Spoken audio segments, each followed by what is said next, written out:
से लोग ऐसे हैं कि जो तेल इतना खा रहे हैं, बाहर का खा रहे हैं, तला भुजा खा रहे हैं, मोमोज बर्गर सब कुछ तेल में तला हुआ खा रहे हैं।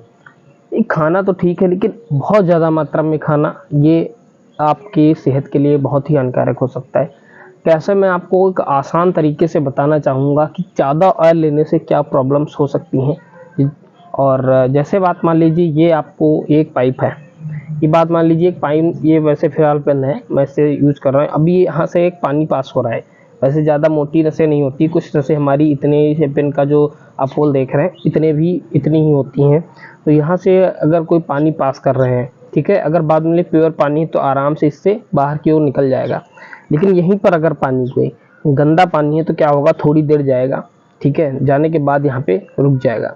बात मान लीजिए आप किसी चीज़ से प्रेशर लगा करके इसको भेजेंगे तो प्रेशर ज़्यादा लगाना पड़ेगा। और अगर आप अगर प्योर वाटर है तो उसको प्रेशर कम लगा के इस पानी को बाहर निकाला जा सकता है। ऐसे ही हमारी आम भाषा में कहे तो नसें या वेंस, आर्टरीज या कह सकते हो धमनी और सिराएं, जो कि हमारी बॉडी के अंदर होती हैं, जो कि पूरी बॉडी में हमारे ब्लड का सर्कुलेशन करती हैं, पूरी बॉडी में ले जाना और लाने का जो काम होता है हार्ट तक, वो करती हैं। तो क्या होता है कि जब भी हम ऑयल को खाते हैं, जब भी ज़्यादा ऑयली, यानी जब ऑयली ज़्यादा, जैसे कि आजकल पाम ऑयल मार्केट्स में आ रहा है, इस तरीके से बहुत सारे गंदे ऑयल आ चुके हैं मार्केट के अंदर। जो मिनरल्स ऑयल होते हैं उनको खाने से क्या होता है कि जब भी हम बार बार तली हुई चीज़ें खाते हैं तो उसमें कोलेस्ट्रॉल की मात्रा ज़्यादा हो जाती है।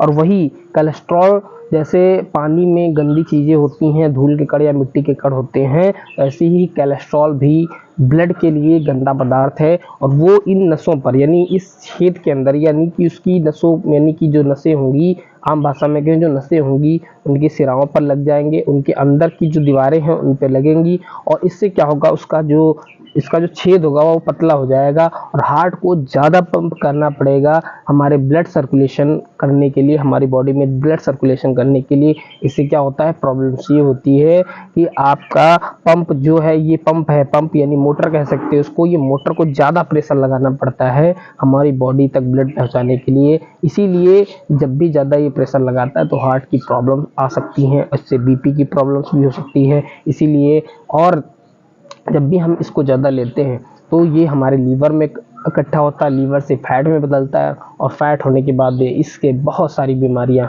इससे उत्पन्न होती हैं। 50 प्रॉब्लम्स टू 80 प्रॉब्लम्स जो हैं हमारे लीवर से होकर ही जाएंगी, जो कि कोलेस्ट्रॉल के बढ़ने से हमें हो सकती हैं। फैट हो सकता है, इसके साथ ही फैट के साथ ही BP, high blood pressure, low blood pressure, और इसके साथ ही और अन्य बीमारियां भी हो सकती हैं। तो हमें इसीलिए सबसे, अगर किसी चीज़ को कंट्रोल करना है वो हमें ऑयल को कंट्रोल करना चाहिए। तो आज के लिए मैंने ऑयल पे बताया कि हाँ, ऐसा नहीं खाना हर चीज़ चाहिए, लेकिन कुछ लिमिटेड मात्रा में खानी चाहिए, जो कि हमारे लिए नेचुरल ऑयल है, जैसे सरसों का तेल है, नारियल का तेल है, बादाम का तेल, इन तरीके से जो चीज़ें हैं उनमें गए। लेकिन हाँ, कभी कदार हो गया, ठीक है, उसके बाद में आप एक्सरसाइज करके, प्राणायाम करके उस चीज़ को कंट्रोल कर सकते हैं। लेकिन डेली बेसिस पे चीज़ों को लेना, मुझे लगता है ऐसा नहीं करना चाहिए। सो फ्रेंड्स, आपकी लाइफ है, आपकी ज़िंदगी है, पैसा कितना भी कमा ले, अगर आपका शरीर ही सुखी नहीं है तो उसे पैसा क्या कोई काम नहीं है। वीडियो पसंद आई हो तो अपने फ्रेंड्स में और अपने ग्रुप में शेयर कर देना। मिलते हैं नेक्स्ट वीडियो में, तब तक के लिए जय हिंद।